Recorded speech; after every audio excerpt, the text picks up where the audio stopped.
Students, বিপ্লবস গুরুকুলের তরফ থেকে আজকে আমরা নিয়ে এসেছি ভয়েস চেঞ্জের পরের পার্ট। তো ভয়েস চেঞ্জের ইন্ট্রোডাকশন আমি তোমাদের আগে দিয়ে দিয়েছি। আজ যেটা তোমাদের দেখাবো যে ভয়েস চেঞ্জ আমরা করব কিভাবে। দেখো, ভয়েস চেঞ্জের প্রথমে যেটা রয়েছে সিম্পল প্রেজেন্ট টেন্স।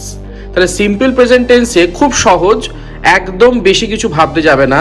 তো সিম্পল প্রেজেন্ট টেন্সের যে ফর্মুলা রয়েছে আমরা যেটা জানি যে সাবজেক্ট ভার্ব অবজেক্ট, আমাদের বেশি কিছু করতে লাগবে না।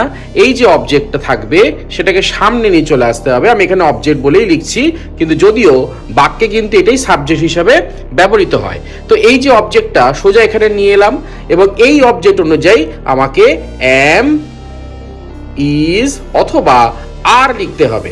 ঠিক আছে, তাহলে এই অবজেক্ট অনুযায়ী অ্যাম, ইজ, আর, ব্যাস, আর কিছু নয়।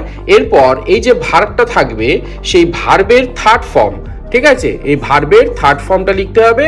তারপর একটা বাই লিখবে আর তারপরে এই যে সাবজেক্টটা রয়েছে সেটা এই শেষে বসবে এবং এই যে সাবজেক্টটা এখান থেকে এই দিকে শেষের দিকে আসবে সেটা কিন্তু সাবজেক্টের জায়গায় অবজেক্টিভ ওয়ার্ডটাই বসবে এখানে।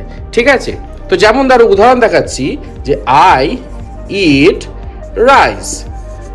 ঠিক আছে, তাহলে এখানে দেখতে পাচ্ছি এখানে সাবজেক্ট আছে আই, ভার্ব আছে ইট আর অবজেক্ট আছে রাইস। তাহলে এখানে আমি ভয়েস চেঞ্জ কিভাবে করব, দেখো দেখতে পাচ্ছ অবজেক্টটা সামনে নিয়ে আসা হয়েছে। তাহলে এখানেও রাইসটাকে আমি সামনে আনবো ও রাইসটাকে আগে লিখবো রাইস। এবার রাইস অনুযায়ী এখানে বসবে ইজ, দেখতে পাচ্ছ এখানে ইজ রয়েছে তাই এখানে ইজ বসিয়েছি। এরপর দেখো এখানে রয়েছে ভার্বের থার্ড ফর্ম। তাহলে সিম্পলি এই যে ভার্ব দেখতে পাচ্ছ এই ভার্বের থার্ড ফর্মটা এখানে বসিয়ে দেবো ইটেন। এবার ইটেনের পর এখানে বাই লিখতে হবে। বাই লেখার পর এখানে দেখেছো যে সাবজেক্টটা এখানে চলে এসছে শেষের দিকে। তাহলে এখানে রয়েছে আই, কিন্তু আই এখানে আসবে না, আই এখানে সাবজেক্টিভ হিসেবে রয়েছে, এখানে আইটা অবজেক্টিভ হিসেবে আসবে। তাহলে এখানে হবে মি। বোঝা গেছে? তাহলে এইভাবে খুব সহজেই আমরা কিন্তু সিম্পল প্রেজেন্ট টেন্সের ভয়েস চেঞ্জ করে থাকি। আমাকে কমেন্ট বক্সে জানাও যে তোমরা বুঝেছো কি না। তাহলে নেক্সট ভিডিওর জন্য তোমরা অপেক্ষা করো যেখানে আমরা পরের টেন্স নিয়ে আলোচনা করব। তো লাইক করে দাও, শেয়ার করে দাও, সাবস্ক্রাইব করে দাও এই চ্যানেলটাকে।